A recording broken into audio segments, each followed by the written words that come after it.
propias pasiones. Y cuando uno está en la universidad, como que tiene mucho tiempo para poder no solo dedicarse a lo que le gusta, si es lo que está haciendo, sino también a ver cómo de eso cómo se pueden aprender otras cosas en el camino, ¿no?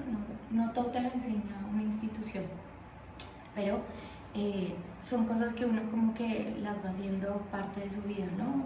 Parte importante estudiar, poder tener espacios para pensar y reflexionar sobre lo que está pasando en el mundo, sobre sus propios intereses, y parte también de las cosas externas que ustedes como personas curiosas pueden aprender de una forma, digamos, paralela. Y en ese sentido yo creo que esas dos cosas suman mucho para que puedan ir forjando el dónde les gustaría a ustedes o qué les gustaría a ustedes hacer, ¿no? Y esas cosas pues también tienen que ver como con una pasión y un compromiso y como algo muy muy personal que nadie les va a decir, ¿no? O sea, que eso al final no está definido, no hay una regla para que te vaya bien o mal en la vida, es algo que es como una cuestión de explorar y de explorar sobre todo los lugares donde ustedes creen que van a poder aportar algo, ¿no?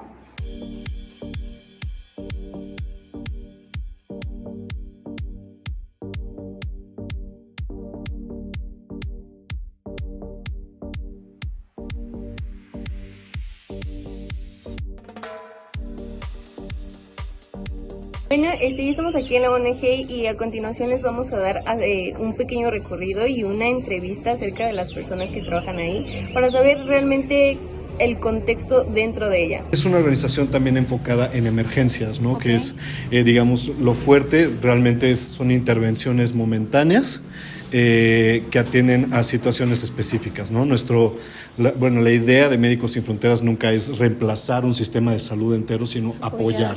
Claro. Apoyar y colaborar, ¿no? Entonces por eso siempre se tiene que trabajar con comunidades locales, con las instituciones de salud, con, pues ahora sí que todas las personas involucradas con el bienestar. Tenemos aquí en México dos centros operativos. Médicos Sin Fronteras está organizados por centro operativo que se encargan pues de diferentes proyectos alrededor del mundo.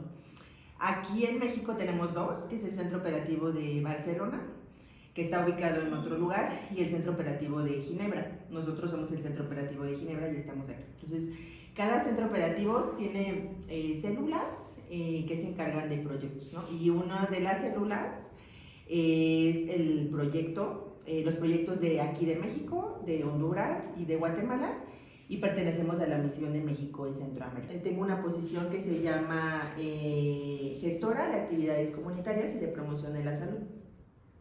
En Médicos Sin Fronteras tenemos diferentes perfiles, que son perfiles médicos y perfiles no médicos. Yo entro dentro de los perfiles médicos, ¿no? Como entran también psicólogos, médicos generales, enfermeras obstetras o médicos obstetras, promotores de salud, y también entran trabajadores sociales, ¿no? Ese es como se conforma el departamento médico. Y tenemos también otros perfiles que están relacionados con recursos humanos, finanzas, logística, y bueno, estos tienen perfiles también variados, ¿no? Entonces, un poco también para comentar de la estructura. Y mi área, que es promoción de la salud y actividades comunitarias, está enfocada pues en el empoderamiento de las personas en cuanto a la salud, ¿no? Y esto está relacionado pues con la prevención, con la educación para la salud y también con estrategias que puedan desarrollar a nivel individual, grupal y también comunitario, para que puedan adquirir habilidades que les permitan afrontar pues la enfermedad o la condición con la que se presente, ¿no? Entonces yo hago esto a nivel de la misión. Actualmente estamos en 3 países y son 6 proyectos. Entonces ya Sergio mencionaba que la mayoría de los proyectos que ahorita tenemos están enfocados en salud en migración. Tenemos 2, uno más que es enfocado en salud sexual y reproductiva, y otro más, 4 en migración, uno en salud sexual y reproductiva y otro enfocado en control vectorial, que es, trabajan específicamente con el dengue. ¿Cómo es que decides trabajar en esta ONG? Llega la pandemia y a partir de la pandemia fue de, a ver, seguía ahí y todo, pero fue cuando me dio mi crisis vocacional de esto no es precisamente lo mío y yo lo que necesito es seguir en la atención del más vulnerable, ¿no? Y ahí pues nos hacíamos ricos poniéndole energía solar a gente rica, entonces estaba padre pero no era lo mío, ¿no? Y entonces fue cuando empecé a aplicar a diferentes posiciones y se abrió la posición en la que estoy actualmente y después de varios intentos, o sea, primero intenté en otras posiciones donde no fui exitosa porque pues mi trayectoria profesional es complicada, o sea, es filósofa, energía solar, también fui maestra, etc. Y ya, eventualmente pues fui la candidata seleccionada a esta posición. Médicos Sin Fronteras aquí, esta oficina, ¿cómo está ayudando a la situación de Gaza, Israel?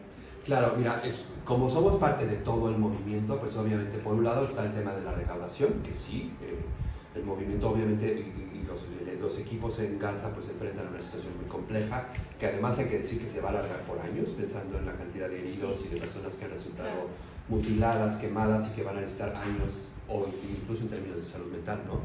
Años de rehabilitación y de cuidados, etcétera, ¿no? Entonces, pues hay un esfuerzo importante claramente por el tema de la recaudación y obviamente digamos los mensajes y los posicionamientos de la organización respecto a la situación en Gaza pues son determinados por la Oficina Internacional y bueno, pues obviamente entramos a la discusión, etcétera, pero pues obviamente se nos dice este es el posicionamiento oficial de Médicos Sin Fronteras, por favor pues distribúyanlo en sus distintas oficinas, ya sea en Australia o en Canadá o en México, ¿no? Entonces, de alguna manera, pues nosotros, digamos, la labor que hacemos de dar testimonio público y un poco también llamar a los estados a asumir sus responsabilidades, o obviamente al alto al fuego, ¿no? En este caso, en específico el llamado, pues es una cosa que se nos pide a todas las oficinas que distribuyamos o diseminemos, ¿no?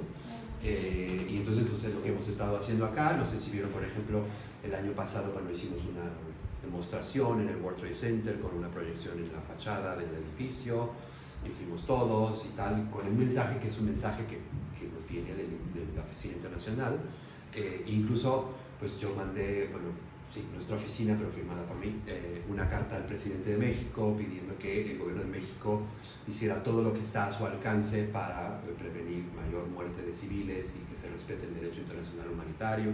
Entonces hicimos como hacemos, de hecho hace un par de 3 semanas hicimos otra demostración, etcétera, un poco como para contribuir a los llamados a nivel internacional que la organización está haciendo respecto a la situación ahí, ¿no?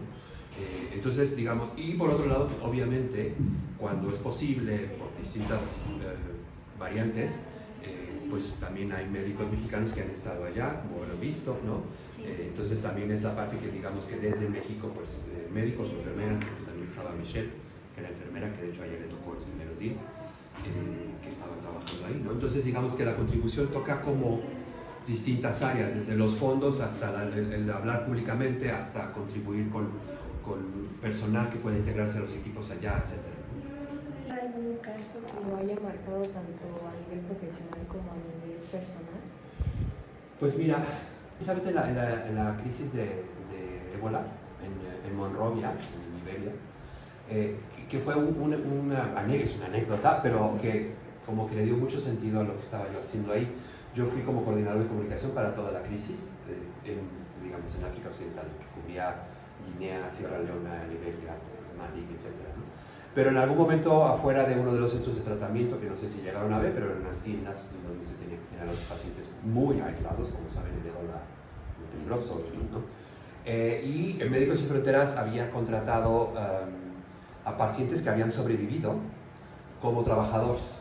¿Por qué? Porque pues adquirían inmunidad, entonces el tema de interactuar con los pacientes para los cuales había que ponerse el traje, pues un ex paciente podía prestar cuidados básicos, pero cuidados sin necesidad de disfrazarse, ¿no? Entonces de pronto me encuentro platicando con uno de los trabajadores que era un ex paciente, un señor ya mayor, de unos 60 años quizás, Mohammed, me lo tengo muy grabado, y no sé, me preguntó que de dónde era, ¿no? Etcétera, pero en un momento nos quedamos callados y de pronto volteó y me dijo, gracias.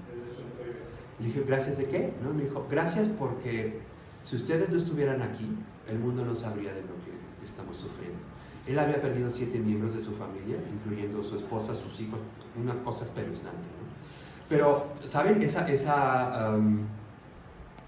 reflexión de él, de que también el sufrimiento, a veces esta sensación de que nadie le está prestando atención al sufrimiento de alguien, y que él se sintiera agradecido porque su sufrimiento y de su comunidad estuviese saliendo al mundo, para él era como un motivo de agradecimiento porque se sentían de alguna manera abandonados por el mundo, ¿no? Que supongo que eso se pasa también ahora en Gaza, ¿no? La gente se siente con poca comunicación, poco escuchados, ¿no? Y entonces eso, como comunicador dentro de la organización, le dio como todo el sentido a lo que estaba yo haciendo, ¿no? O sea, yo no estoy haciendo nada médico, pero esta persona me está agradeciendo por llevar su voz a otras partes, ¿no? Y por darle visibilidad a eso. A nosotros que somos estudiantes de Relaciones Internacionales, un consejo más que nada también para... Claro, yo creo, y es algo que digo en muchas universidades cuando voy, que digo, por un lado, los estudiantes de Relaciones Internacionales suelen ser mucho más interesados en temas globales, ¿no? Claramente, ¿no? Sin embargo, pues hay un ángulo que es el humanitario que muchas veces queda de fuera y quizás nos vamos por los temas geopolíticos, etc., ¿no? Para mí, creo que en este momento de la humanidad, en el que pues, enfrentamos todos estos conflictos que están casi en el pico desde la Segunda Guerra Mundial, pero también el tema del cambio climático y los efectos y tal, creo que es muy importante que en su análisis de la perspectiva global a futuro, pues entre muy fuertemente el componente de las necesidades humanitarias de la población del mundo, ¿no? Creo que también es muy común y es normal hasta cierto punto que nos mantengamos en esta burbuja. Creo, desde mi perspectiva y por lo que he visto nosotros, que en México somos muy por vernos el ombligo, ¿no? Y que vemos mucho, y si ustedes abren un periódico, siempre la sección internacional está como muy relegada, ¿no? Y eso, por ejemplo, nos cuesta mucho a nosotros porque es muy difícil que en un medio nacional quieran publicar un testimonio de lo que está sucediendo en este momento en Sudán, por ejemplo, ¿no? Es muy difícil, hay poco interés por la agenda internacional en los medios de comunicación. Entonces yo creo que también como mantener ese constante interés por lo que sucede en el mundo, pues obviamente contribuye como que tengamos una mayor reflexión, que además yo creo que México tiene una vocación internacional que tiene que desarrollar, ¿no? Incluso si alguno de ustedes decide, como se dice, por el lado de carrera diplomática, pero pues otros aspectos, incluso hasta el financiero, creo que tener siempre en mente que existe todo ese mundo que es gigantesco, el mundo humanitario y el mundo de las necesidades humanitarias, y no perderlo de vista, ¿no? Y hace tiempo hicimos una campaña que se llama Crisis Olvidadas, porque hay muchas crisis que nadie hace caso, ¿no? ¿Qué pasa en República Centroamericana? ¿Qué pasa en Myanmar? ¿No? Etcétera, ¿no? Entonces para mí eso es como mantener como la mente como muy abierta, esa sería como mi recomendación. Y la otra es que sí consideren que trabajar en el mundo humanitario es una opción de desarrollo profesional y incluso que además, no te voy a decir que se van a hacer ricos porque probablemente no, pero puedes llevar una vida, ¿no? Y es súper gratificante, conoces a gente de todo el mundo, participas en, no sé, proyectos súper interesantes.